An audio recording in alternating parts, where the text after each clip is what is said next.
On the podcast today, we are going to dissect chapter 53 of the Tao Te Ching, which makes up the 53rd episode of the 81 meditations on the Tao Te Ching.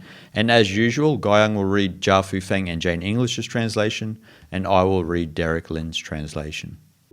If I have even just a little sense, I will walk on the main road, and my only fear will be of straying from it. Keeping to the main road is simple, but people are easily distracted. When the court is arrayed in splendor, the fields are full of weeds, and the granaries are empty. Some wear gorgeous clothes, carry sharp swords, and indulge in food and drink. They have more possessions than they can use. They are robber barons. This is certainly not the way of Tao. If I have a little knowledge, walking on the great Tao, I fear only to deviate from it. The great Tao is broad and plain, but people like the side paths. The courts are corrupt, the fields are barren, the warehouses are empty. Officials wear fineries, carry sharp swords, fill up on drinks and food, acquire excessive wealth. This is called robbery. It is not the Tao.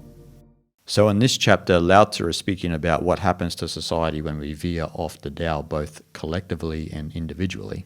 And he's speaking a lot about the modesty of the individual and what happens to certain individuals when we are corrupted by temptation and greed, lust and so forth and so on, and actually how that affects the larger community as well. Yes, it can apply to individuals, like you said, the collective as well, but also here I think Lao Tzu is mainly targeting towards the rulers and like kings and queens and these sort of people who are supposed to take care of people, right? And obviously he is criticizing those people's attitude towards the wealth that they gained, let's say. But again, somewhat wealth is something that's to be gained by someone else's sacrifice, so someone else's taking that someone else's wealth that becomes your wealth, right? Yeah. And again, we can see this very often especially in political positions of people who are in charge of something, have a lot of authority and power over large amount of people, so that again they kind of abuse that authority and power and their wealth, right? Again, their wealth basically been taken from the large amount of people. Yes. Yeah, they've taken a lot from other people. And I think that as a microcosm of, say, the elites, for example, we get lost a little bit like that as well. So there's a prayer or like a gratitude prayer, you could say, or it's a humble gratitude prayer where before you eat, for example, you stop and you think about how many people it took to get that food to, not just you going to the supermarket and getting the food, but the people who put it on the shelves, the farmers, the truck drivers. I mean, there's a whole chain of people that gives you the privilege to eat that meal. And I think that particularly with the rulers of the world and so forth and so on, they forget that. We forget that on an individual level as well, but they are completely blind of that fact. And actually, I don't think they could care less of that fact, in any way. And we see that in the modern day, right? Like if we look at the authoritarians of the world, the elitists of the world who run legacy media, mainstream media, and look, if you're crazy enough to listen to that sort of stuff, then, you will have fallen victim to a lot of their narratives, right? But if you look at it from just a general sense, that they hate the people that society needs most. So they're always condemning police officers, firefighters, nurses, teachers, and also farmers, right? So you've got legacy media, mainstream media, condemning these people all the time, and blue-collar people as well. You often see this within mainstream media where the white-collar people are always undermining blue-collar workers, as if blue-collar workers don't know anything. And this is where a lot of these elitists, as Lao Tzu's pointing to, need to have to put their feet back on the ground because they've got their heads up in the clouds and they forget about the real world around them because they might live in their ivory towers in their compounds, but they don't actually live in the world with the commoner. And like I always say to you privately, like when people say to me, like, who do you respect the most? I respect the common person, because it's a lot to get up in the morning every day and to toil selflessly. You know, obviously people are making money, but you're doing it also for the society around you, right? And so I think that we are so short-sighted about that. And so the media want you to scorn the farmers, the police officers, this, that. But without them, we don't even have a functioning society. The society doesn't function without them. We need to instead pay gratitude to them. But what we could do without is the media. We can remove the media. I mean, if you take the farmers away, I mean, we none of us get to eat. But if you take the media away, our minds will be clear. We'll be able to look at each other with a clear perspective. We won't have all of these narratives playing in our minds of people who are fooled by the media as opposed to people who aren't fooled by the media. So we need to really stop and think about who in society really matters. Yes. You know, like, so this is what Lao Tzu, and because Lao Tzu often scorned the ruling class, because you don't need the ruling class, but the common person, of course you need. You need the farmer, you need the blacksmith, you need the person who makes the shoes, you know, the people who keep society functioning and our lives happy and healthy. We don't need a rich elitist group of media moguls telling us how to think and what the new narratives are. I mean, we just don't need that. Yes. The Lao Tzu's teaching is always about showing gratitude and appreciation to those little things, right? Little things of nature, just the way things are. And that we need to let things do their own way as well. So that's how organism functions and nature functions. It's just like society, actually the same. And because of this day and age that the world became very complex and compartmentalized a lot, so that, let's say, as you mentioned about the white-collar people, their life is almost like so unnecessary that they need to know about what other things going on outside of their life almost, right? Because the world is on our fingertips, so that if they need something, they can, let's say, just order something through a phone online and things like that. They don't really need to almost interact with different people, different people as in living in completely different lifestyle or different level of wealth and this kind of things, right? As this is very unusual in a sense in our history, right? In our history, like, we always had to interact with common people in the market and buy your food, or you go for shopping for your clothes or something, that you had to deal with these people on the ground, right? Then you learn about their life and you become friends with some of these people. That's how life used to be. But now you don't have to, right? You can just do everything from home. Nowadays people get groceries from online, they get it delivered, right? They don't have to interact with the different kind of people who live a different life, different than yours, right? Yep. So that basically we live like our heads are in the sand, basically. We live in the bubble. We don't know what's going on outside of the bubble, right? So that I think naturally we can develop some sort of bad attitude towards the people who live different lifestyle with a different level of wealth, right? And then easily they undermine that kind of people. Whereas, like you said, without those people, water is not running. The electricity is gonna go out, and we won't have these things that we take it for granted, right? But without those people, we won't have furniture to use. We won't have a refrigerator, for example. Like, these are so essential, but they are so essential so that we easily forget how useful and important to know that these things exist. It's easy to forget. It's easy to forget. If you don't have an attitude of gratitude, it's easy to forget those little things. And that's what Lao Tzu is saying. Like we are constantly forgetting that because we're led down these paths of temptation. As he mentions in the chapter, like the rulers are led down these side paths.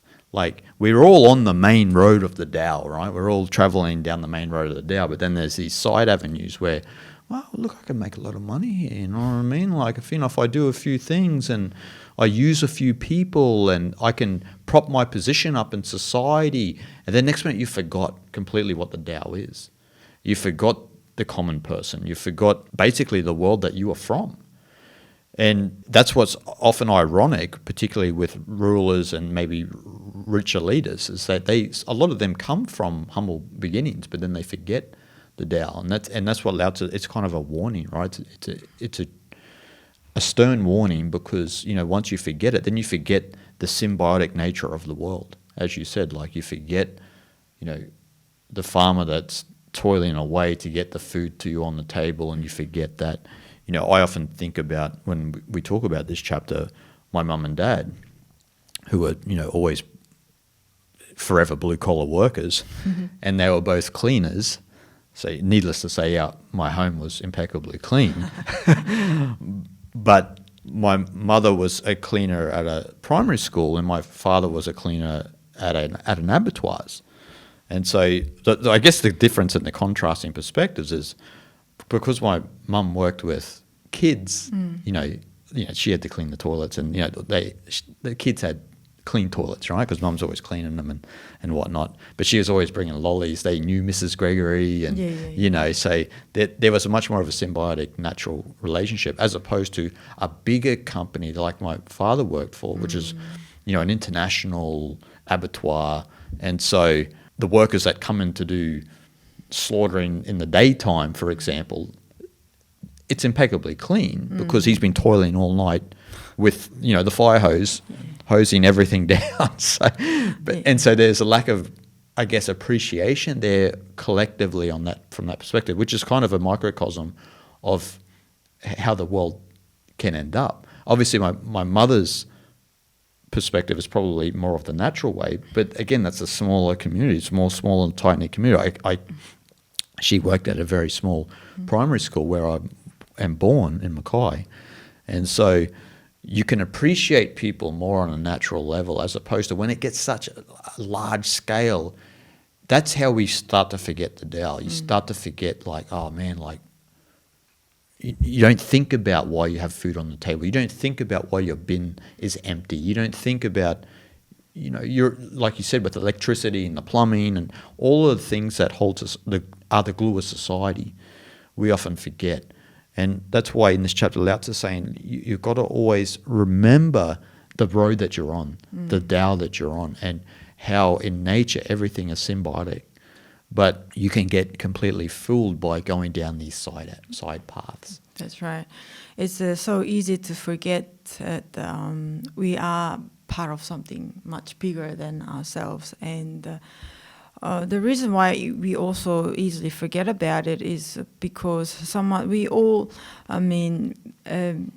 in general, we all work for a company or have a business or something like that, right? We all have to make a living, so that, like you said, when you made an example of your father, when you work for a company, it's too much of a larger community, so that the company somewhat, so employers treat workers as like cattle. Yeah, yes, a little bit like, as a cattle, just like what Lao Tzu is pointing out in this chapter, that the rulers forget about their own people, right?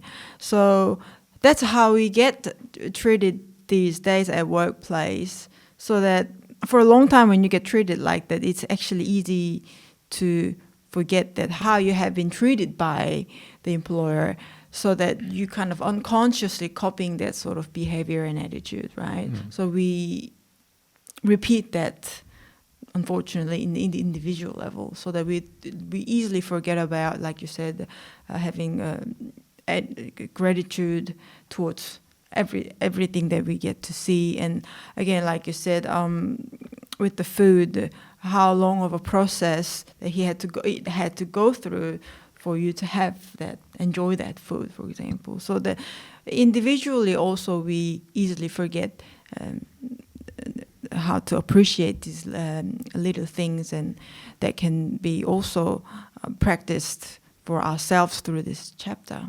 That's right. We're all on that path. This is Lao Tzu's point, right? We're all on that path to the great ocean of Tao.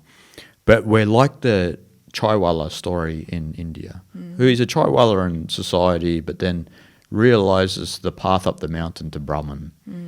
And, beautiful, he's on his way. He gets tired, So he makes good tea. So he sets up it's good business on that path because people are coming past. And the next minute, all these other businesses crop up. And that's basically the life that a lot of us live. Like, we're all on that path to Tao, but then we get distracted from that perspective, right? And so then we forget and then we neglect our relationships and our relationship to the world, actually. Look at this podcast, for example. You and I are in a privileged position where there's some crazy people just like you and I who enjoy speaking about Taoism and other spiritual traditions. And so that's not lost on you and I. We love and appreciate everyone in the audience. And even to the perspective of people who make the microphones, the internet distributors. I mean, there's so many people to thank. But, you and I try to keep that level of gratitude, no matter how big the audience is, because it is a privileged position to be in a lot of the time, which, again, comes through hard work and everything as well. But it also comes from the kind hearts of other people who are on the same path. That's right, yeah. Because we're all going up that mountain, but we can't forget. Once we forget, then we become the archetype of the ruler that Lao Tzu's warning us about. He's actually warning us about becoming like this. He's not really speaking about a particular ruler here. Maybe a bit of tongue-in-cheek to Confucius a little bit. But he's worried about the potential for a lot of us to fall into this category. Yes. And this is the problem with the world at the moment, because what we're seeing in the world is you're seeing the effects of what happens to a world that turns away from the Tao. That's all you're seeing. So multiply that with all the insanity that you see, these illogical ideologies and so forth and so on, and all of these mind pathogens that have infected people's minds through social media. This is all the byproduct of turning away from the Tao, where we don't even know our basic natural instincts anymore. That's right. We actually second guess them. And so that's the world that we're living in at the moment. But once we reorient our awareness back to the direction straight up the mountain, then the world will rewrite itself, not by even any effort to do so, but because our focus has been sharpened about what we're doing here, and we stop neglecting our relationships and our relationship to the world around us, and most importantly, our relationship to the Tao. So we stop neglecting that. And all that happens is that the rulers and the rich elitists of the world neglect those relationships. And look, sure, they have all the riches in the world, but their lives are empty. They don't have the fulfilling lives that I see when I'm with my common brothers and sisters. You and I spend a lot of time in Tiruvannamalai, and it's one of my favorite places in the world, where just to sit on Production Road and have a tea is a real blessing, because you see the symbiosis in action there, where everyone is a moving organism, actually, like one organism. It's not, as you said, compartmentalized like you see particularly in developed countries, where everything is separate and nothing is symbiotic. Yes. Well, seemingly nothing is symbiotic. It's still symbiotic, but people forget the natural world that they live in around them, like the nature that's flowing through the life that they're living. Yes, it is symbiotic, but it's people who like to be compartmentalized, and they themselves compartmentalize everything, believes nature is not symbiotic in a sense. So like they kind of really swimming against the current, basically. But again, the more we fight, more we suffer, right? Hence, the world around the world these days, people suffer from anxiety, depression, and whatnot, right? So that is a result of them trying to swim against the current. And once we know that, once we really realize that we are all connected in some sense, like seemingly not, but we really are, right? We interact with the people who you don't even know, right? And places where you haven't even been to, but something happened over there, it will affect everyone else around the world. So deep down, we cannot forget that we are connected. It's seemingly not, but that doesn't mean that we can forget about it, but we need to be always reminded ourselves of that. So Lao Tzu mentioned in this chapter, in the first paragraph, he mentions about the main road, right? And he fears more if he was to take a detour from the main road. Yeah. So main road being the Tao itself, like a way of Tao. So it is very important to remind ourselves again. In this chapter, he's saying if you are off that road, you will be distracted, and that is how we are, right? That's how the world is like these days. So we need to check ourselves all the time. And to stay on that road, I like this analogy of the mailman, right? Like, so when we test people if they are on the path of the Tao, the mailman analogy is a good test for all of us, where we've all had a situation where we've bought something, maybe online, for example, and you're waiting for that, or you got a loved one to send you something in the mail, and next minute the days go on, the days continue to go on. And this thing hasn't showed up. And it just keeps going and going and going and going. And look, if it's crazy, like months and months, okay, maybe you need to contact someone. But often we get agitated, like say for a couple of weeks, starting to think, oh, I think this mail is lost. This mail is lost, and you start to then doubt the competency of other people. And we all do this, right? So you start to doubt the competency even of the person that sent it. And so we've all done this. But what is the essential ingredient needed for this process? It's trust. And so that's what a lot of the world doesn't have. It doesn't have that trust. As soon as we don't trust our brothers and sisters, we don't have a functioning society. Okay, mistakes happen, crimes happen. These things are very isolated. They're so small. It's not at a large scale. We always exaggerate something. In general, people are good. And you can trust everyone, normally. And so that's the essential ingredient that's missing. And that's why the rulers and that do what they do, because they don't trust the world. They head off onto these side alleys because they can't trust Tom, Dick and Harry down the road. They can't trust them. They've got to do something for themselves because they've seen the way that they behave and act, and they think that they're incompetent based on their own subjective viewpoint of what competency is. And look, there is a level of competency. I'm not saying competency doesn't exist, but it's important to have trust, because if you don't have that trust, you're going to live in a very isolated world. And so one of the good things in saying that we don't think a lot about, say, the food that's on the table, is because we trust that the food's going to be on the table too. So it's a paradox in that way too, right? Because we trust the transport of a truck and the truck driver to get the food to the grocery stores and so forth and so on. And so there's kind of this innate trust that we have. But when it's like on a conscious level, like with the mailman and the mail coming, then you test your trust.